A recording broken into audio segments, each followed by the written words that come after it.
Summer special గోరుచిక్కుడు మజ్జిగ పులుసు ఎలా చేయాలో చూసేద్దాం.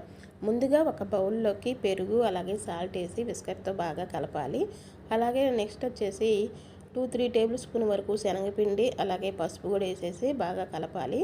తర్వాత ఇందులోకి వాటర్ యాడ్ చేసేసి ఒకసారి కలిపి పక్కన ఉంచుకోవాలి. నెక్స్ట్ స్టవ్ మీద కళాయి పెట్టేసి అందులో నూనె వేసి హీట్ ఎక్కిన తర్వాత మెంతులు, ఆవాలు, జీలకర్ర అలాగే ఎండుమిర్చి అలాగే సన్నగా తరిగి పెట్టుకున్న అల్లం ముక్కలు అలాగే వెల్లుల్లిపాయ దంచి వేసేసాను.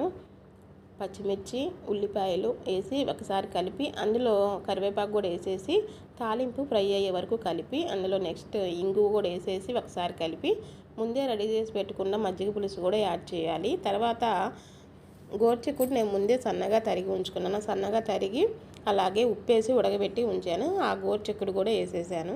ఇక ఒకసారి కలిపేసి ప్లేట్ పెట్టి 3-4 మినిట్స్ వరకు ఉడకనివ్వాలన్నమాట. అంతే, గోరుచిక్కుడు మజ్జిగ పులుసు రెడీ. మీకు ఈ వీడియో నచ్చితే లైక్ చేయండి, షేర్ చేయండి, సబ్స్క్రైబ్ చేసుకోండి.